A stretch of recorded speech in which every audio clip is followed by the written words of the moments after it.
Bismillahirrahmanirrahim. Assalamualaikum warahmatullahi wabarakatuh. Alhamdulillahirabbil alamin wa bihi nasta'inu ala umuri dunya waddin. Asyhadu an la ilaha illallah wahdahu la syarikalah wa asyhadu anna Muhammadan abduhu wa rasuluhu la nabiyya wa la rasula ba'dah. Allahumma shalli wa sallim wa barik ala Muhammad wa man tabi'ahu dahu ila yaumil qiyamah. Alhamdulillahirabbil alamin. Segala puji syukur kita kepada Allah Subhanahu wa taala, yang mana kita sebagai seorang muslim tiada kata yang pantas keluar dari lisan kita melainkan rasa syukur kita kepada Allah Subhanahu wa taala lantaran nikmat serta rahmat Allah Subhanahu wa taala kita masih dapat melaksanakan acara yaitu wisuda tahfidz akbar dan peresmian gedung SD Quran Uswatun Hasanah dan rumah tahfidz Shahibul Quran beserta talkshow inspiratif dengan tema Tajul Karomah untuk Ayah dan Bunda yang insya Allah nanti akan disampaikan oleh beliau Ustadz Muzammil Hasballah. Ya. Salawat serta salam marilah kita haturkan kepada Nabi besar kita Muhammad sallallahu alaihi wasallam. Melalui lisan beliau Allah sampaikan Al-Quran, melalui lisan beliau kita belajar bagaimana menjadi hamba yang baik di hadapan Allah Subhanahu wa taala, memuliakan Al-Quran, menghafalkan Al-Quran, bahkan sampai kepada taraf yaitu mengamalkan Al-Quran serta mentadaburinya. Para hadirin yang kami muliakan, ya, sebelum talk show inspiratif dengan tema Tajul Karomah untuk Ayah dan Bunda kita mulai, di sini kami pribadi Hamzah akan sedikit memperkenalkan tentang beliau.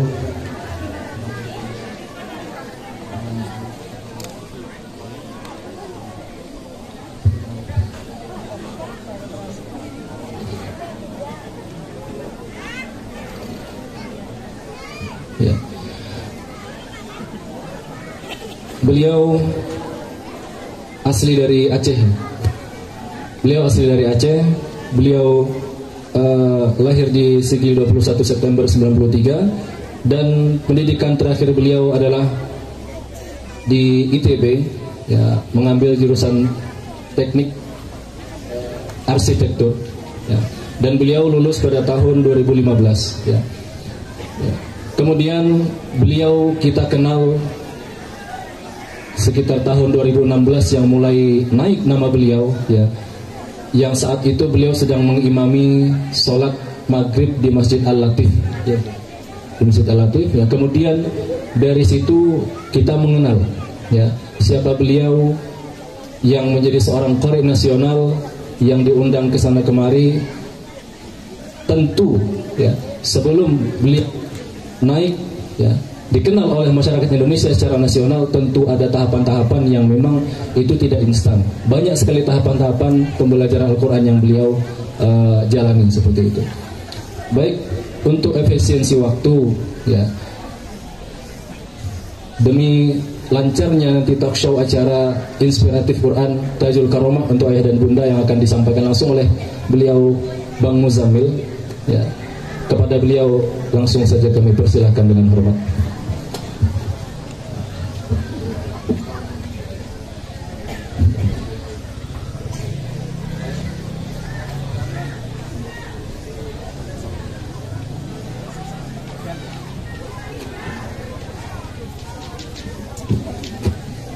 Assalamualaikum warahmatullahi wabarakatuh.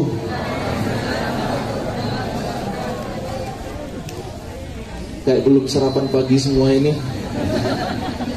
Assalamualaikum warahmatullahi wabarakatuh.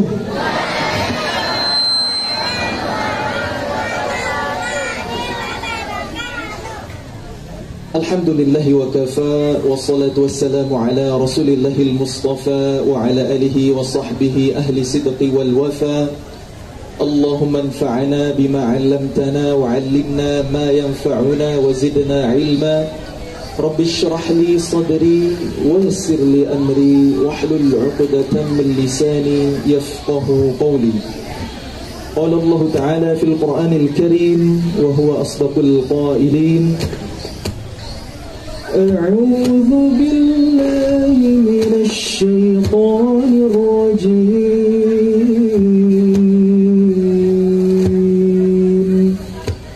الله نور السماوات والأرض مثل نوره كمشكاة فيها مصباح المصباح في زجاجة الزجاجة كأنها كوكب دري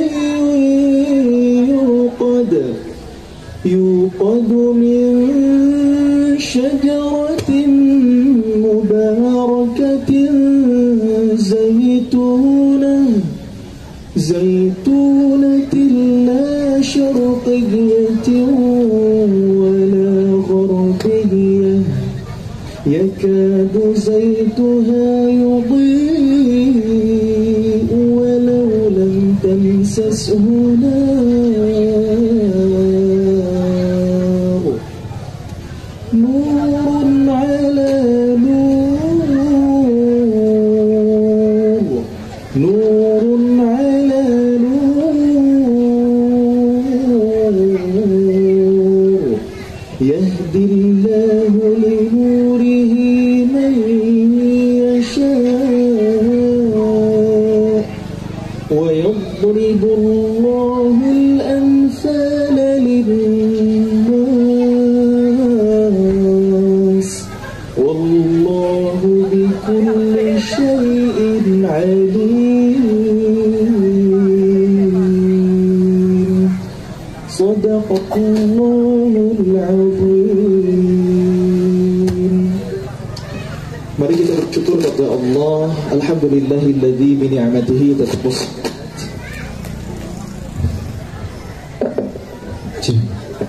Segala puji bagi Allah, dengan nikmatnya kita bisa menyempurnakan semua amal soleh kita.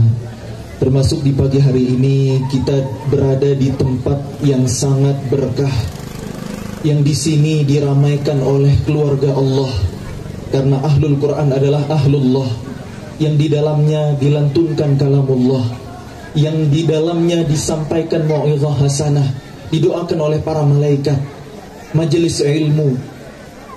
Mudah-mudahan dengan begitu Allah mudahkan jalan kita menuju surga. Amin. Mari kita bersolawat kepada panutan kita, teladan kita, baginda Nabi Muhammad sallallahu alaihi wasallam.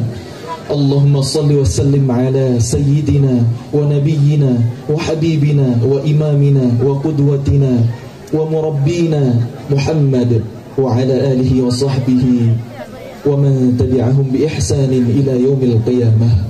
Mudah-mudahan dengan kita bersolawat kepada Nabi, dengan kita mempelajari sejarah hidup Nabi, dengan kita mengamalkan sunnah-sunnah Nabi, Allah akan memilih kita di antara umat Nabi kelak yang mendapatkan syafaat di yaumil akhir nanti. Amin ya rabbal alamin.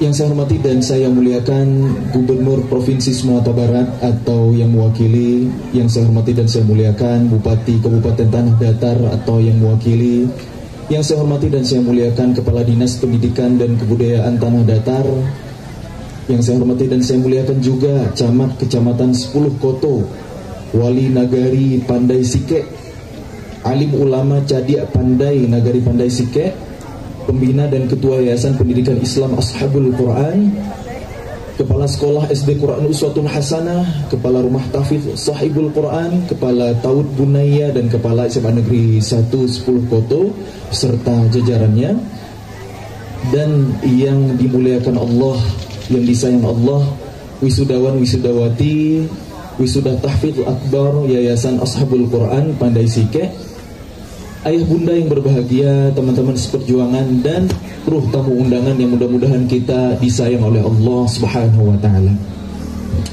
Barusan MC ngobrol sama saya, atau pembawa acara atau moderator ya. Nyamannya dipanggil siapa? Dipanggil Ustadz Muzammil atau dipanggil Bang Muzammil? Atau Uda Muzammil mungkin ya, karena lagi di ranah Minang. Saya bilang panggil Bang aja, karena saya dari Aceh. Kenapa saya kurang nyaman dipanggil Ustadz? Karena saya merasa nggak pantas dengan gelar itu. Karena Ustadz itu kalau di Timur Tengah sana, itu adalah gelar kemuliaan untuk orang yang punya pendidikan agama minimal selevel doktor atau S3 baru dipanggil Ustadz. Tapi karena kita di Indonesia, semua da'i, semua orang yang berdakwah, bahkan guru ngaji sekedar mengenalkan alif, ba, ta, tha, jim, ha, kho, itu dipanggil Ustaz. Itulah bedanya negeri kita. Tapi saya lebih nyaman dipanggil Bang Muzamil aja. Kenapa? Karena secara background pendidikan, saya bukan lulusan Timur Tengah. Gelar saya bukan LCMA. Kalau LC iya, langsung ceramah mungkin ya. Gelar saya adalah ST. ST itu bukan sarjana tahfidz ya. Saya dipanggil Al-Hafidz, saya malu karena saya nggak merasa pantas dengan gelar itu. ST bukan sarjana tahfidz, bukan sarjana tilawah, bukan sarjana tafsir, sarjana tadabbur, bukan. Tapi juga bukan sok tahu ya ST itu. ST adalah sarjana teknik. Secara background keilmuan saya ini seorang arsitek. Kalau bapak ibu ayah bunda atau teman-teman suatu saat mau bangun rumah di masa depan atau sekarang, konsultasi sama saya bantu desainkan. Tapi kalau mau belajar agama, kita mesti kepada ahlinya, harus kepada ulama. Tapi inspirasi dan motivasi boleh dari siapa aja. Inspirasi dan motivasi boleh dari siapa aja. Nah, hari ini saya berusaha bermanfaat dengan menjadi da'i. Apa itu da'i? Orang yang berdakwah. Apa itu dakwah? Ngajak orang ke jalan Allah. Ud'u ila sabili rabbik bil hikmah wal mau'izatil hasanah. Ajaklah orang-orang ke jalan Allah itu dengan kebijaksanaan, dengan nasihat-nasihat kebaikan. Ada banyak cara untuk berdakwah.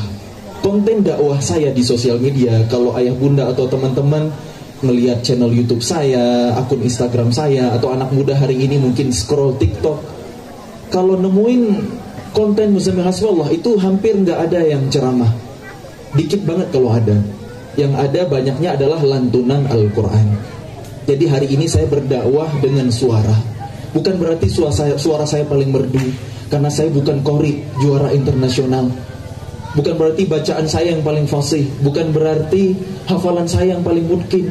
Bukan berarti ilmu agama saya sangat faqih, amal soleh saya luar biasa. Enggak. Saya belum tentu lebih mulia dari ayah bunda, dari adik-adik semuanya yang diwisuda. Ya, karena saya dikasih amanah aja dan Allah masih menutupi aib-aib saya. Kalau dibuka sama Allah mungkin bakal unfollow berjamaah. Ya, kalau dosa itu beraroma, nggak ada yang mau deketan sama kita. Maka bersyukurlah kepada Allah yang Maha Sattar, yang masih menjaga dan menutupi aib-aib kita. Saya berusaha bermanfaat sesuai dengan yang saya mampu.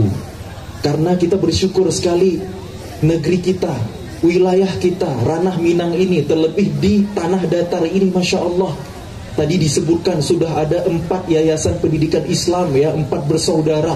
Bahkan dari zaman Indonesia belum merdeka, dari tahun 1930 udah lahir lembaga tarbiyah, lembaga diniyah. Dan ini yang keempat, yang paling bungsu, Masya Allah, tabarakallah. Dan kita tahu ya, banyak tokoh-tokoh hebat, banyak orang-orang besar lahir dari ranah Minang. 15 km kurang lebih ke arah jam 8 dari saya duduk, lahir seorang ulama yang luar biasa. Allah yarham Buya Hamka. Siapa yang gak kenal Buya Hamka? Beliau adalah seorang ulama, beliau adalah seorang sastrawan, beliau adalah seorang politikus, beliau adalah seorang wartawan, beliau adalah seorang, saking banyaknya keahlian beliau. Betapa orang-orang besar, orang-orang hebat itu banyak lahir dari sini, Masya Allah. Jadi sebenarnya ketika Allah izinkan saya ke sini, saya justru ingin banyak belajar. Saya justru semakin terinspirasi dengan, Masya Allah, tabarakallah, begitu hebatnya orang-orang Minang. Nah, karena kita hari ini adalah majelis Al-Quran, apa inspirasi dari Buya Hamka tentang Al-Quran? Ternyata menurut kesaksian putra beliau, Irfan Hamka, yang saya baca dalam buku yang berjudul Ayah, Buya Hamka semasa hidupnya tidak pernah lepas dari Quran, selalu membaca Al-Quran, selalu basah lisannya dengan zikrullah, sehingga punya karomah. Banyak sekali situasi-situasi sulit dalam hidup, Allah hadirkan pertolongan-pertolongan. Misalnya di masa penjajahan Belanda, masuk keluar hutan belantara, berbulan-bulan di dalamnya, keluar dengan selamat tanpa diterkam oleh harimau buas. Ketika di masa agresi militer Belanda, pernah beristirahat bersama rekan-rekannya di sebuah rumah gadang. Di malam hari, tiba-tiba Buya Hamka terbangun karena dapat ilham, dapat sinyal ada yang menggedor-gedor dari bawah lantai. Entah apa itu, pertanda bahaya. Kemudian Buya Hamka membangunkan rekan-rekannya, ayo kita lari dari sini, akan ada mara bahaya. Ada yang percaya, ikut. Yang gak percaya, tetap lanjut tidur lagi. Belum jauh mereka meninggalkan rumah tua itu, apa yang terjadi? Pasukan Belanda mengepung dan membakar rumah itu. Syahid semua yang ada di dalamnya. Tapi Buya Hamka dan beberapa orang selamat. Ketika Buya Hamka, Allah yarham, berangkat haji ke Baitullah, kemudian berkesempatan untuk mengunjungi negara-negara tetangga yang ada di sekitar Jazirah Arab. Begitu dalam perjalanan pulang menggunakan transportasi darat, naik mobil dengan seorang supir, terjadi hujan badai yang sangat besar. Beda dengan di negeri kita, kalau hujan ya diserap aja sama bumi. Tanah di kita ini subur. Kalau di sana gurun pasir, bahkan gunungnya batu. Airnya itu nggak diserap bumi, tapi mengalir, berkumpul menjadi air bah, menjadi banjir bandang. Dalam hitungan detik, mobil mereka ya dimundurkan sehingga airnya itu lewat di depan mereka sangat kencang sekali, tapi mereka selamat dengan izin Allah.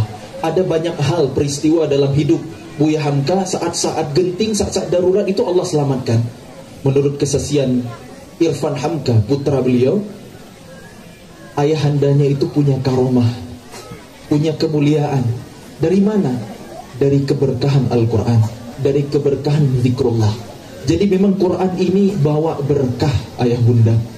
Bersyukurlah yang punya anak-anak hari ini belajar Al-Quran, mengenal Islam, mengenal Allah sejak dini. Bersyukurlah, karena mudah-mudahan kita berharap banyak keberkahan Allah turunkan untuk diri kita, untuk keluarga kita, untuk daerah kita, untuk bangsa kita yang telah lama hilang rasanya. Negara Kesatuan Republik Indonesia yang merdeka lewat perjuangan para ulama dan santri, dengan teriakan takbir Allahu Akbar, dengan seruan jihad fisabilillah. Begitu besar jasa umat Islam untuk negeri ini, Masya Allah, tabarakallah. Pejuang-pejuangnya orang-orang soleh, orang-orang yang dekat dengan Quran. Kita tahu itu. Tapi apa yang terjadi dengan negeri kita tercinta hari ini? Negara yang katanya sumber daya alam luar biasa, tapi masyarakatnya belum kunjung sejahtera. Masalah silih berganti, belum sembuh. Duka bencana bumi, misalnya saudara kita gempa di Cianjur, ya, banjir bandang datang di wilayah lain, kemudian longsor dan lain sebagainya. Masalah ekonomi, harga-harga yang semakin melambung tinggi, ancaman resesi, kemudian kisruh politik yang berkepanjangan. Banyak sekali masalah di negeri kita. Ada apa? Seolah sedang Allah cabut keberkahannya. Mari kita introspeksi diri. Kita bersyukur di wilayah kita, di tempat kita ini lembaga tahfiz berdiri, rumah-rumah Quran banyak. Tapi di tempat lain di Indonesia kita, ternyata menurut Dewan Masjid Indonesia tahun 2021, data yang dikeluarkan, 65% umat Islam Indonesia itu tidak bisa membaca Al-Quran, buta huruf Al-Quran. La haula wala quwata illa billah. Padahal negeri kita adalah negeri berpenduduk muslim terbesar di dunia, tapi lebih dari setengahnya tidak bisa mengaji. Maka wajar kalau hari ini keberkahan itu jauh dari bangsa kita. Mudah-mudahan nanti santri-santri di sini, ahlul Quran yang diwisuda di sini, yang sempat belajar di sini, kelak akan menyebarkan cahaya-cahaya Allah. Nurun ala nur, yahdillahu linurihi man yasha. Karena Allah memberi petunjuk cahayanya Al-Quran kepada hambanya yang dikehendaki. Negeri kita ini harus diterangi dengan Quran. Dan mudah-mudahan dengan andil para asatidz, para ulama, alim, cerdik, pandai di sini, dan juga anak-anak didik kita, kelak keberkahan akan kembali Allah curahkan di negeri kita tercinta Indonesia. Insya Allah. Karena Allah berfirman, walau anna ahlal qura amanu wattaqaw lafatahna alaihim barakatin minas samai wal ardh. Sekiranya penduduk suatu negeri beriman dan bertakwa kepada Allah, akan kami curahkan berkah dari langit dan bumi. Dulu ayah bunda, ada sebuah negeri, ya, negeri muslimin, peradaban Islam yang wilayahnya sangat luas, lebih dari sepertiga bumi. Pemimpinnya seorang raja bernama Umar bin Abdul Aziz, seorang ulama yang menjadi umara, ahlul Quran. Masyarakatnya juga sama. Ketika raja bilang ajarkan perempuan kalian surah An-Nur, itu bisa dilaksanakan oleh rakyatnya. Seorang ayah bisa mengajarkan putrinya, seorang anak bisa mengajarkan ibundanya, seorang suami bisa mengajarkan istrinya, dan seorang saudara bisa mengajarkan saudarinya surah An-Nur. Bukan hanya hafal, tapi faham hingga bisa mengamalkan. Itulah potret peradaban Islam di masa itu, di mana tiap rumah itu ada ahlul Qur'annya. Apa yang terjadi? Keberkahan yang luar biasa Allah turunkan. Tidak pernah ada domba gembalaan masyarakat yang diterkam oleh serigala. Orang miskin sulit ditemukan, mustahik zakat sulit dicari, harta baitul mal melimpah luar biasa, tidak tahu mau diapakan lagi. Ketika ada masyarakat berhutang dilunasi oleh negara pakai baitul mal. Tentu bukan hutang karena foya-foya, bukan karena flexing, bukan karena gaya hidup, tapi murni karena keterdesakan, itu dilunasin sama negara.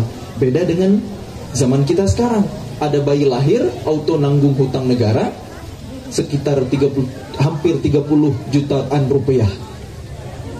Kan sangat kontradiktif sekali ya.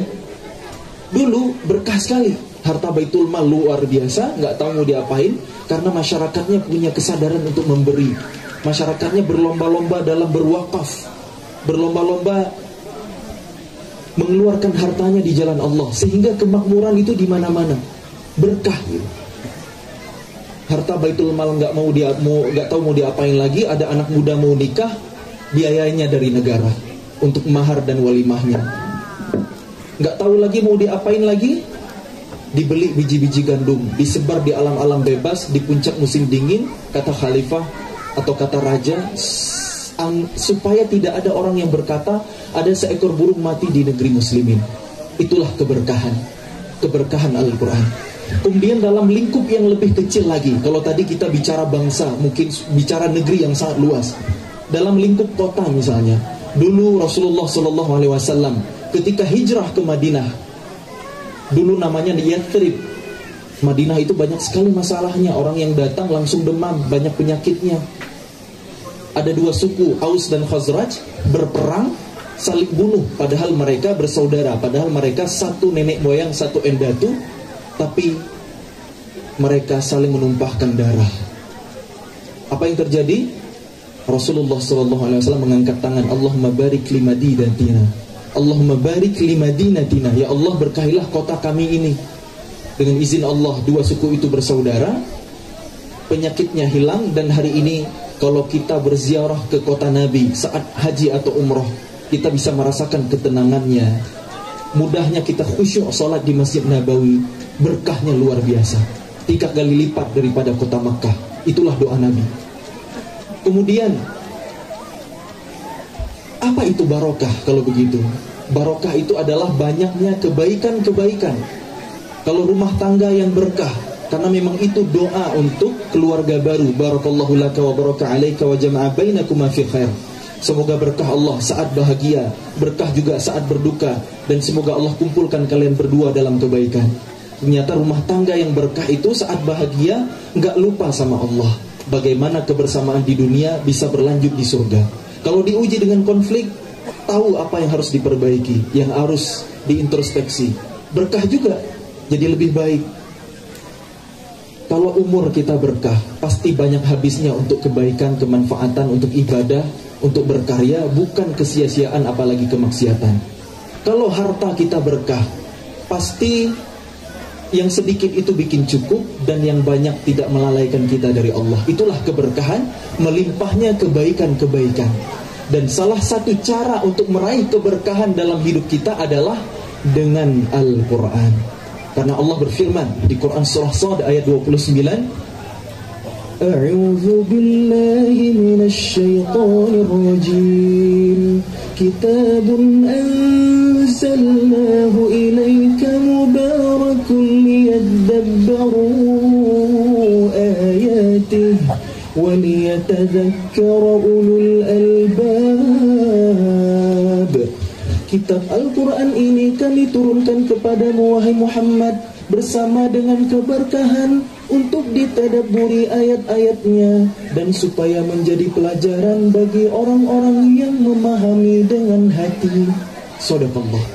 Jadi memang Quran itu turun bawa berkah ya bunda. Quran itu kita belum bicara di level hafalan ya. Sekalipun kita sekedar mendengarkan. Kita sekedar mendengarkan Quran ya ayah bunda ya. Kata Allah apa? Wa idza quri'al Qur'anu fastami'u lahu wa ansitu la'allakum turhamun. Apabila dibacakan Quran, maka simaklah dan diamlah agar kalian disayang Allah, agar kalian mendapat rahmat. Dengerin Quran aja berpahala, berfaedah. Apalagi membacanya. Membaca Quran pun di level kita tidak memahami apa yang kita baca itu, ternyata setiap hurufnya alfu hasanah, 10 kebaikan. Dan kalaupun ada orang yang belum lancar membaca Al-Quran, baginya ajran, pahalanya dikali 2.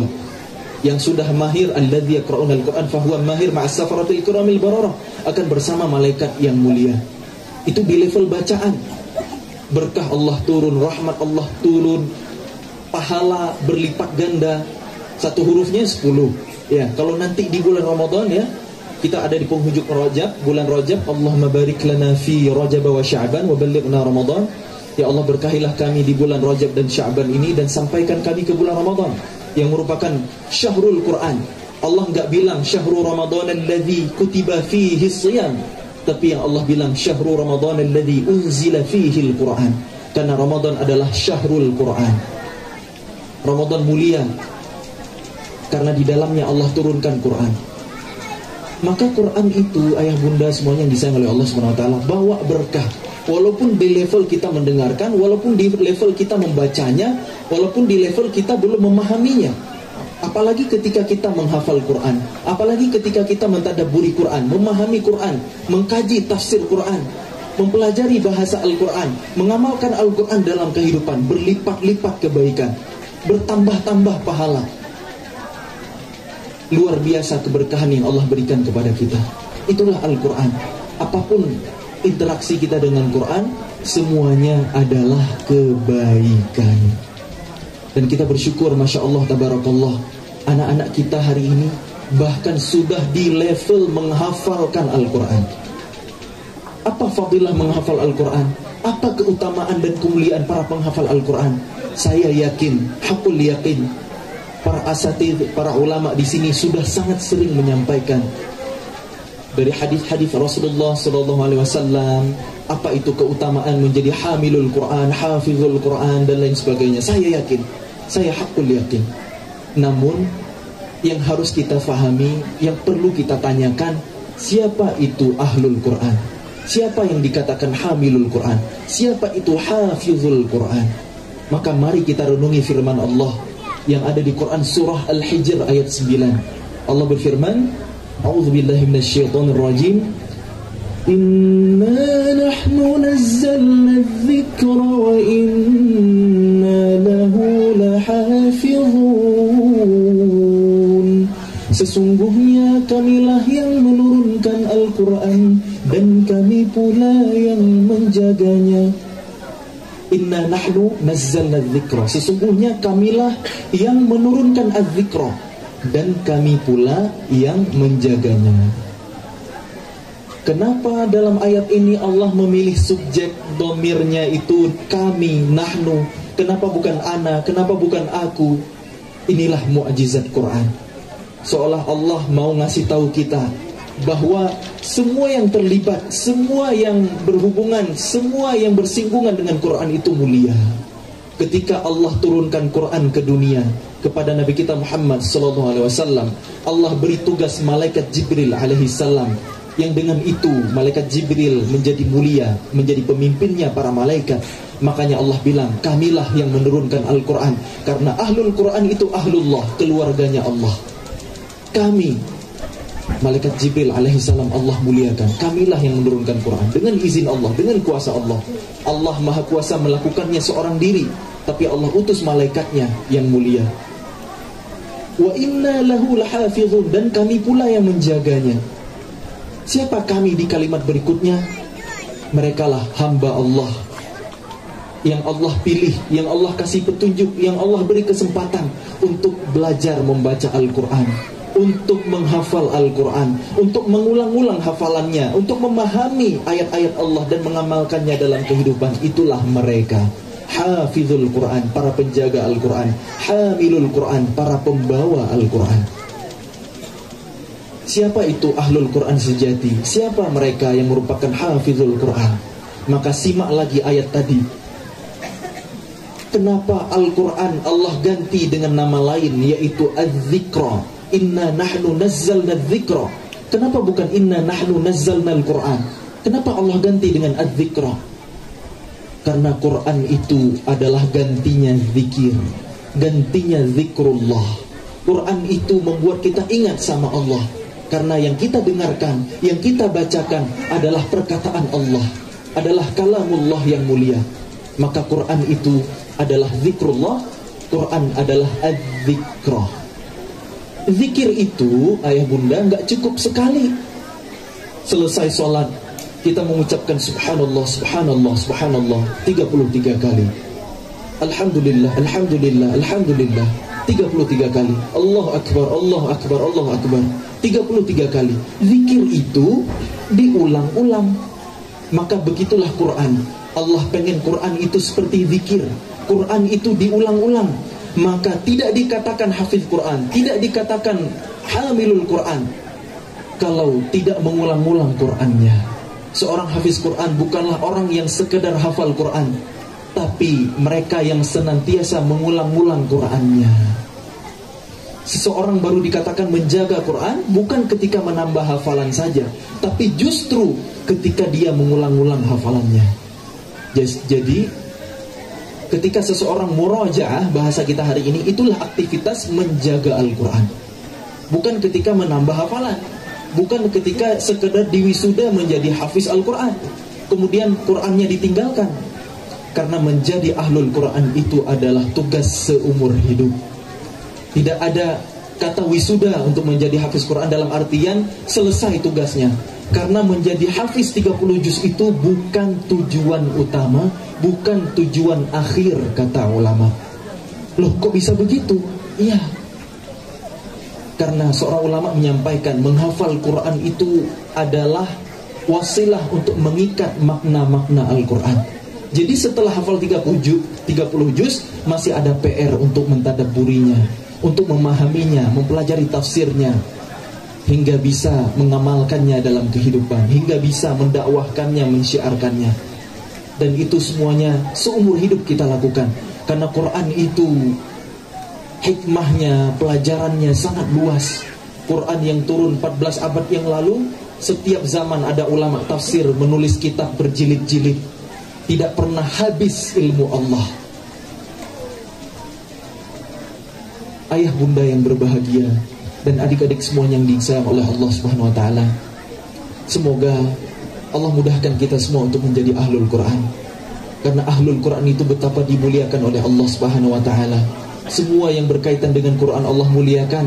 Malam turunnya Lailatul Qadar, bulannya Ramadan, Sayyidus Syahr, harinya Jumat Sayyidul Ayyam, tempat-tempat turunnya Makkah Al-Mukarramah, Madinah Al-Munawwarah, paling mulia di muka bumi. Malaikat perantaranya Jibril alaihissalam, safaratin kiramin bararah, mulia.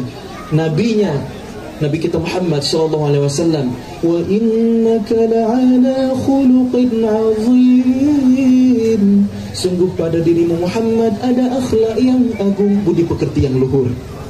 Rasul kita mulia, karena akhlaknya adalah Quran. Kana khuluquhul Quran. Begitu kata istri tercintanya Sayyidah Aisyah radhiyallahu anha. Semua yang berhubungan dengan Quran Allah muliakan.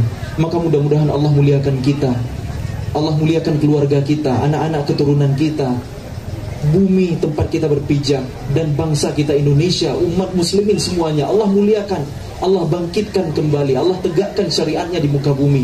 Karena generasi ini, karena umat ini kembali kepada Al-Quran, kembali menghidupkan Al-Quran dalam kesehariannya. Itulah doa-doa kita ayah bunda. Ayah bunda yang berbahagia. Sedikit menyinggung tema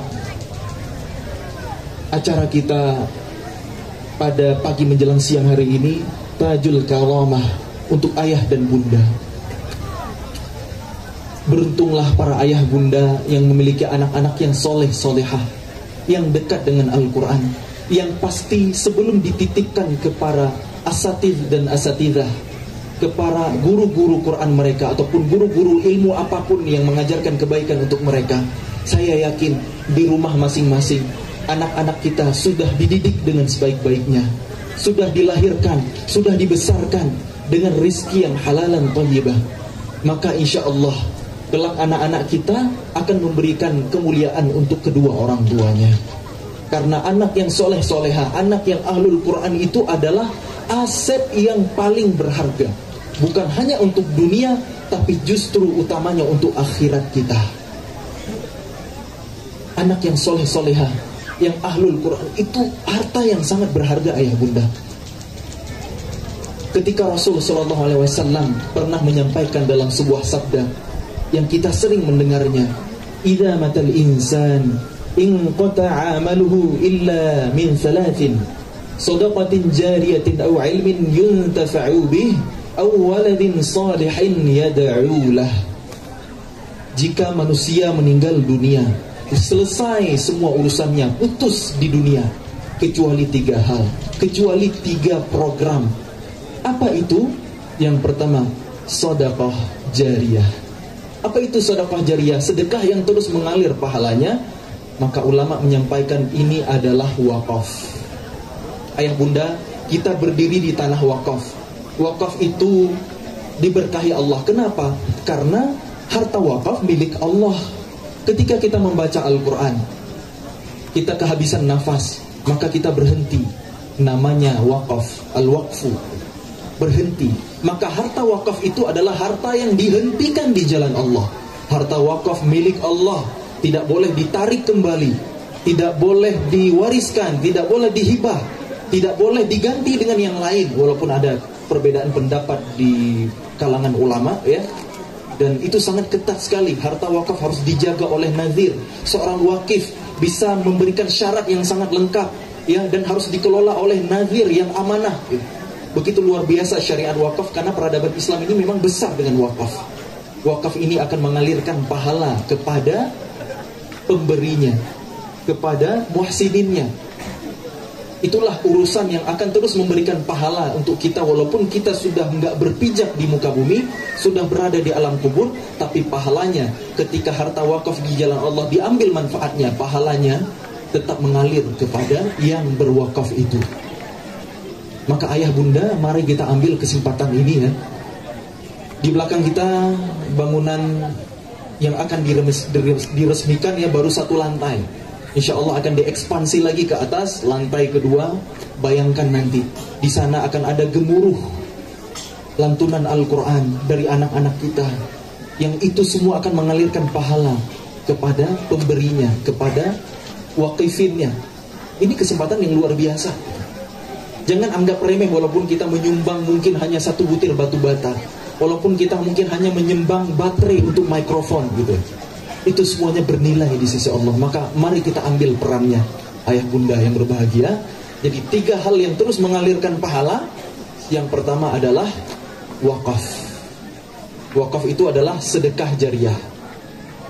Sedekah adalah amal sosial yang paling umum. Makanya senyum, tabassumuka liwajhi akhika as-sadaqah. Senyum itu sedekah.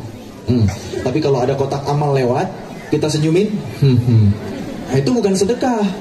Ya, mindahin duri di jalan sedekah gitu. Tapi kalau ada kotak amal lewat ya, masukin dulu uangnya, itu baru bernilai sedekah. Itulah yang dinamakan infaq. Infak itu adalah sedekah dalam bentuk harta. Sedekah itu bukti keimanan seseorang ya bunda. Was-shadaqatu burhan, itu kaidahnya. Sahabat mulia Sayyidina Abu Bakar As-Siddiq. Kenapa gelarnya As-Siddiq? Karena orang yang paling benar imannya. Pernah berwakaf, pernah menginfakkan, pernah bersedekah dengan 100% hartanya. Apa yang kau tinggalkan ya Abu Bakar? Tanya Rasulullah SAW. Allah dan Rasulnya. Itulah iman. Di saat yang bersamaan Sayyidina Umar bin Khattab menginfakkan, menyedekahkan 50%, setengah dari hartanya. Sedekah itu bukti keimanan kita. Nah, infak, sedekah dalam bentuk harta, berasal dari kata nafaqah. Nafaqah itu artinya terowongan. Jadi ketika kita bersedekah, ketika kita berinfak, sebenarnya kita bukan membuang harta kita, membuang duit kita, membuang uang kita, bukan. Tapi justru harta kita masukkan dalam sebuah terowongan yang akan menuju akhirat. Kata Allah, wa aqridullaha qardan hasanah. Pinjami aku dengan pinjaman yang baik. Loh, harta kita, rizki kita dari Allah. Kok Allah minta lagi, minta pinjam sama kita? Kata seorang ulama dalam tadabburnya, dalam tafsirnya ya, Syekh Mutawalli Asy-Sya'rawi, kata beliau, seolah Allah berkata demikian. Seolah Allah ngomong begini, karena ada hambaku yang lain yang rizkinya dalam tanggunganku, maka sini pinjami aku dulu harta kalian untuk aku berikan kepada mereka. Jangan khawatir, pinjaman pasti akan aku kembalikan. Dan Allah mengembalikan sesuatu pasti lebih baik. Dan sedekah atau infak itu adalah amalan yang paling disesali oleh penghuni kubur. Laula akhartani ila ajalin qarib fa asaddaqa wa akum minas salihin. Mari ayah bunda kita bersedekah, kita berinfak. Ada peluang amal soleh yang luar biasa. Dan nanti infak itu dibagi lagi ya. Sedekah harta itu dibagi lagi. Ada zakat yang wajib untuk menyucikan harta, ada infak biasa, dan ada wakaf. Wakaf itulah kenapa dinamakan sedekah jariyah, karena sedekah itu mencakup semua kebaikan. Bahkan zakat pun disebut sedekah. Innamas shadaqatu lil fuqara'i wal masakini wal 'amilina 'alaiha wal mu'allafati qulubuhum wa fir riqab, al-ayah dan seterusnya di surah At-Taubah. Kenapa mustahik zakat itu disebut innamas shadaqat? Ya karena sedekah itu amal yang paling global, yang paling umum. Dan amalan yang luar biasa dari sedekah adalah wakaf, yang hukumnya sunnah, tapi ternyata menopang peradaban muslimin. Rasulullah hijrah ke Madinah, mewakafkan tanah dan mendirikan Masjid Nabawi, baru bangun rumahnya sendiri. Karena memang peradaban Islam ini dibangun dengan wakaf. Ketika kita hari ini berada di tanah wakaf, maka keberkahannya bertambah-tambah, apalagi manfaatnya adalah untuk ahlul Quran. Masya Allah, tabarakallah. 3 program yang akan terus mengalirkan pahala untuk kita walaupun sudah enggak di dunia setelah sedekah jariyah. Shadaqatin jariyatin. Yang kedua adalah ilmin yuntafa'u bih, ilmu yang bermanfaat. Ilmu yang bermanfaat. Maka peluang amal soleh ini bisa dirasakan oleh para guru, para asatid di sini, masya Allah, tabarakallah. Dan juga tentunya bagi ayah bunda semuanya. Ayah bunda semuanya yang sebelum anak-anak dititipkan di lembaga Quran ini, saya yakin telah lebih dulu mengajarkan atau mengenalkan alif ba ta tha jim ha kha, atau sudah lebih dulu mentalqinkan surah Al-Fatihah, mengenalkan Allah. Maka orang tua atau keluarga adalah al-madrasatul ula, sekolah pertama bagi anak-anak kita. Yang terakhir, awwaladin sholihin yad'ulah, anak soleh yang terus mendoakan orang tuanya. Itu memang aset yang sangat berharga, aset yang luar biasa. Dan ayah bunda, kalau kita simpulkan, ternyata 2 dari 3 amal soleh yang terus mengalirkan pahala untuk kita, 2 diantaranya bisa kita dapatkan dalam rumah tangga kita, dalam keluarga kita. Ilmu yang bermanfaat kalau orang tua ngajarin anaknya, dan anak soleh itu sendiri itu bisa berasal dari keluarga. Masya Allah, tabarakallah. Maka ayah bunda yang berbahagia ya, ketika anak-anak kita pulang ke rumah, jangan lupa murajaah sama orang tua. Kita juga harus dapat saham kebaikannya ya. Kalau para guru, insya Allah mudah-mudahan hati-hati asatiz ya dijaga oleh Allah, niat ikhlasnya lillahi ta'alanya gitu. Allah jaga hati-hati kita semua. Tapi orang tua ini harus banyak mengambil peran ya. Kenapa anak-anak kita belajar di lembaga yang sama, tapi kok kesolehan mereka, atau hafalan Quran mereka, kualitas bacaan mereka, pemahaman agama mereka bisa berbeda-beda. Itu tergantung dari keluarga masing-masing, tergantung dari para orang tua. Nggak bisa konsepnya saya pokoknya serahin anak saya, pulang-pulang harus jadi soleh. Nggak bisa begitu dalam peradaban Islam. Ya, harus dimulai dari keluarga. Bukankah Allah berfirman di akhir surah Al-Furqan di ayat ke-74-nya, ini menjadi doa kita setiap salat. A'udzubillahi minasyaitonirrajim. Rabbana hab lana min azwajina wa dhurriyyatina qurrata a'yun waj'alna lil muttaqina imama. Walladzina yaquluna rabbana hab lana min azwajina, dan orang-orang yang berdoa, mereka adalah hamba-hamba yang disayang Allah, ibadur rahman. Apa doa mereka? Ya Rabb kami, anugerahkanlah kepada kami pasangan dan keturunan yang menjadi penyejuk pandangan mata kami. Qurrata a'yun waj'alna lil muttaqina imama, dan jadikan kami pemimpin dalam ketakwaan, pemimpin bagi masyarakat yang bertakwa. Ternyata pemimpin itu lahir dari keluarga. Pemimpin itu lahir dari rumah, bukan dari sekolah, bukan dari diniyah, bukan dari lembaga-lembaga tarbiyah pendidikan, bukan dari kursus, bukan dari kuliah. Tapi penentu kualitas seorang pemimpin itu dari rumahnya, dari orang tuanya, dari keluarga. Ini Allah yang bilang. Kita lebih dulu minta pasangan, gak mungkin punya anak sebelum kita punya pasangan.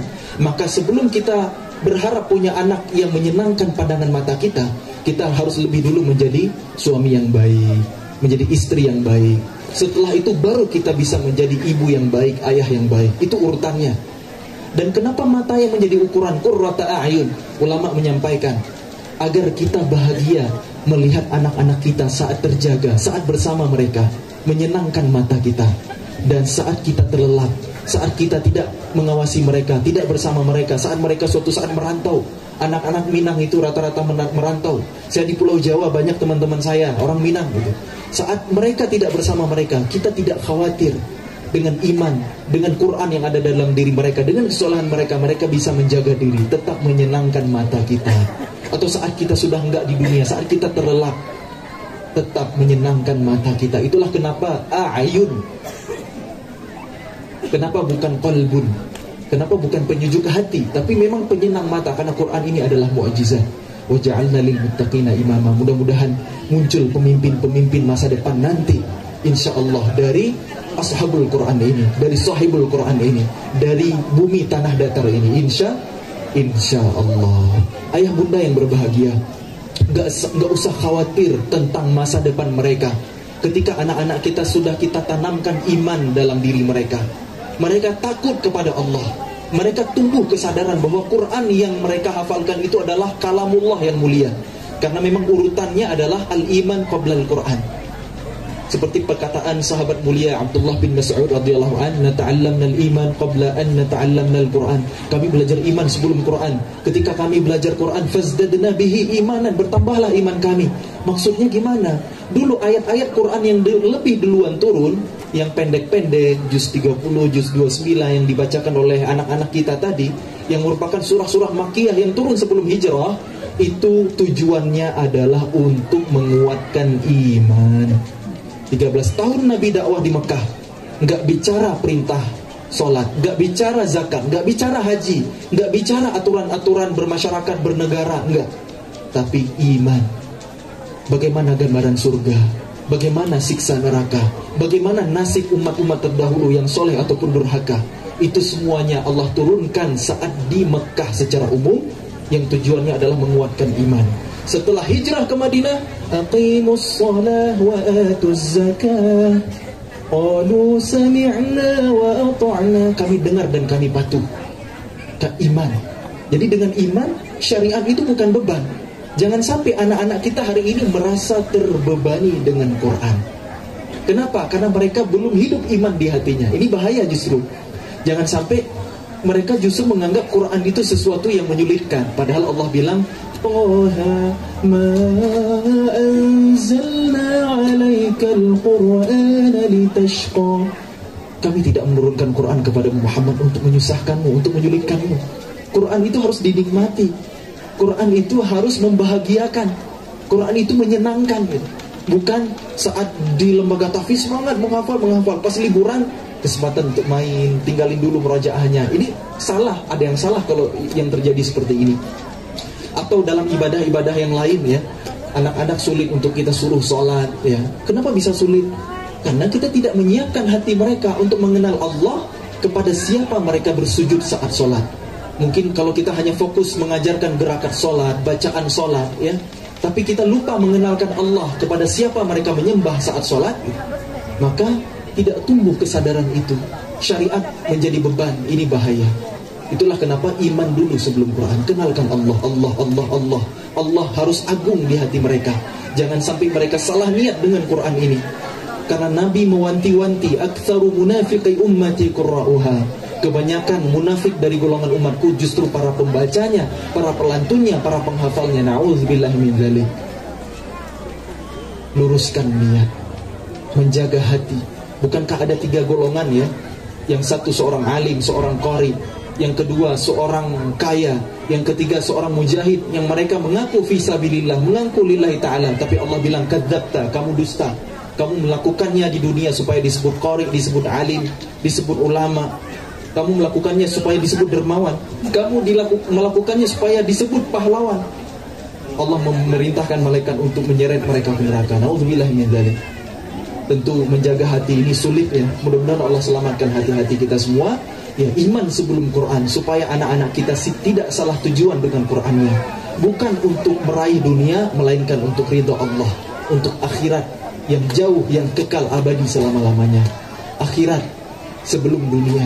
Wal akhiratu khairun wa abqa. Dan akhirat itu jauh lebih baik dan lebih kekal. Ketika anak-anak kita sudah lurus dengan niatnya mempelajari Quran untuk Allah, untuk akhirat, maka apa yang terjadi? Peradaban Islam itu pasti akan Allah angkat, pasti akan menjadi pemimpin di muka bumi. Itulah yang terjadi di zaman Rasulullah SAW. Dulu Allah utus Nabi Muhammad SAW di Jazirah Arab, gurun pasir yang tandus, yang gak ada hasil alam. 2 adidaya dunia, ada Romawi dari barat, ada Persia dari timur, gak minat menjajah Jazirah Arab karena negara yang miskin, yang terbelakang, gurun pasir. Beda dengan hari ini, Arab menarik karena banyak minyak bumi dan gas, sehingga negara-negara besar dunia ingin menguasai Arab. Tapi kalau dulu Jazirah Arab terbebas dari penjajahan apapun ya, maka ketika peradaban Islam berdiri tegak dari sana, bahkan meruntuhkan keangkuhan Persia dan memukul mundur kepungahan Romawi, itu tidak lain tidak bukan liyuzhirahu 'ala ad-dini kulli. Allah yang mengenangkan agama ini di atas agama-agama yang lain di muka bumi. Kok bisa? Karena Allah turunkan Al-Quran, karena Allah bimbing Rasulnya sallallahu alaihi wasallam dengan Quran. Wa ma yantiqu 'anil hawa in huwa illa wahyun yuha. Quran itu memperbaiki pribadi, tazkiyatun nafs. Quran itu memperbaiki masyarakat. Dan Quran itu bisa memperbaiki sebuah peradaban, memperbaiki sebuah negara. Gak usah khawatir ayah bunda, kalau anak kita sudah punya Quran, kelak mereka akan menjadi pemimpin di masa depan. Kelak mereka akan menjadi orang-orang hebat kalau mereka benar interaksi sama Qurannya. Bukankah ilmuwan-ilmuwan yang berjasa untuk peradaban kita hari ini, mereka adalah orang-orang ahlul Quran? Misalnya ada ahli matematika dalam peradaban Islam, Muhammad bin Musa al-Khawarizmi, yang menulis kitab Al-Jabru wal Muqabalah. Kita belajar teori aljabar, itu karya ulama Islam Al-Khawarizmi yang ahlul Quran, yang inspirasi ilmu matematikanya itu dari Quran. Konsep teorema tak hingga, khalidina fiha abada, konsep pecahan ada dalam ilmu faraid, ilmu warisan yang ada di awal surah An-Nisa dan lain sebagainya. Hari ini kita menggunakan teknologi digital, ini pasti pakai algoritma yang dinisbatkan ke nabanya. Bahasa Latinnya algorithm, bahasa Arabnya al-Khawarizm. Jadi kalau nggak ada jasa ilmuwan Islam yang ahlul Quran, nggak ada teknologi yang canggih di zaman hari ini. Di mana-mana ada kamera hari ini untuk mendokumentasikan kegiatan kita, acara kita. Tahukah siapa penemunya? Ibnu Al-Haytham. Ibnu Al-Haytham adalah seorang ilmuwan Muslim yang ahlul Quran, seorang ahli fisika yang meneliti pembiasan cahaya pertama kali. Bagaimana optik bekerja, bagaimana bola mata, apa prinsip kerjanya, apa saja organ-organnya. Seorang yang ahlul Quran. Jadi memang peradaban hari ini itu berhutang banyak kepada peradaban Islam, namun sejarah itu dikubur, sejarah itu ditutup-tutupi. Padahal kalau kita tahu bagaimana hebatnya peradaban Islam, karena masyarakatnya dekat dengan Quran, pasti kita nggak akan mau menyanyiakan Quran. Itulah kenapa ulama-ulama kita selalu berusaha berkarya untuk menyadarkan umat ini pentingnya belajar sejarah. Termasuk Allah yarham Buya Hamka menulis dari perbendaharaan lama, salah satu karya beliau ya, agar generasi ini sadar dengan sejarah. Ya, Islam itu pernah besar dan sebabnya adalah Al-Quran. Kalau anak-anak kita nanti sudah dididik dengan Quran, nggak usah khawatir, mudah bagi mereka untuk mempelajari ilmu-ilmu yang fardu kifayah, karena mereka sudah selesai dengan ilmu yang fardu ain. Apa itu ilmu fardu ain? Ma'rifatullah, ilmu tauhid ya, kemudian ilmu syariat, kemudian ilmu yang ketiga itu bisa ilmu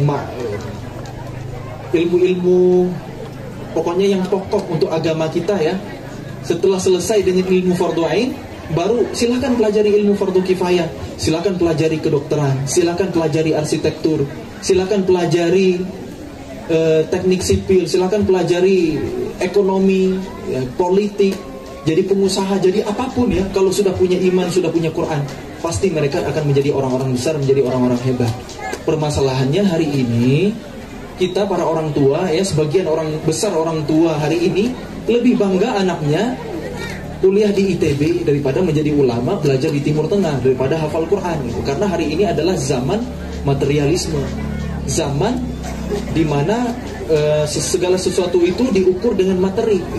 Baru sukses itu kalau udah punya ini itu, sudah menghasilkan ini itu dan lain sebagainya. Padahal fondasi itu jauh lebih penting.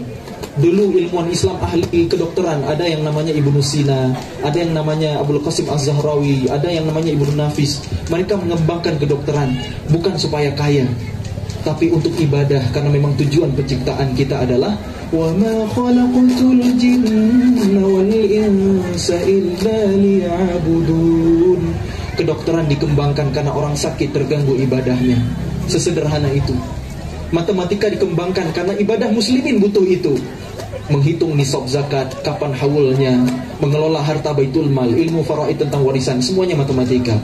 Astronomi dikembangkan, muncul ilmuwan namanya Al-Battani, karena kita butuh menghitung kalender Hijriah, karena perlu mengamati hilal pergantian bulan, kapan masuknya Ramadan, Idul Fitri ya, karena rasi bintang itu bisa mengarahkan kemana arah kiblat. Jadi semua ilmu itu hakikatnya adalah untuk menghamba kepada Allah. Innama yakhshallaha min ibadihil ulama. Sesungguhnya hamba-hamba Allah yang paling takut kepadanya adalah para ilmuwan, para saintis, para ulama. Jadi mudah-mudahan setiap ilmu yang kita dapat, setiap ilmu yang didapat oleh anak-anak kita membuat mereka makin takut kepada Allah, sehingga mereka berkata, Rabbana ma khalaqta hadza batilan subhanaka faqina adzabannar. Ya Allah, tidak Engkau ciptakan semua ini, langit dan bumi, dengan pergantian siang dan malamnya sia-sia ya Allah. Subhanak, maha suci Engkau dari itu. Faqina adzabannar, dan selamatkan kami dari siksa neraka. Mudah-mudahan Quran bukan hanya menjadi lantunan, Quran bukan hanya kita nikmati dengan pendengaran, Quran bukan hanya kita kaji, kita teliti, kita fahami, tapi Quran bisa menumbuhkan iman di dalam hati dan membuat kita makin takut kepada Allah. Wa idza tuliyat 'alaihim ayatuhu zadatuhum imana. Apabila dibacakan ayat-ayat Allah kepada mereka, bertambahlah iman mereka. Allah marhamna bil Quran. Mudah-mudahan Allah sayangi kita semuanya dengan Al-Quran. Amin amin ya rabbal alamin. Wallahu a'lam bis-shawab.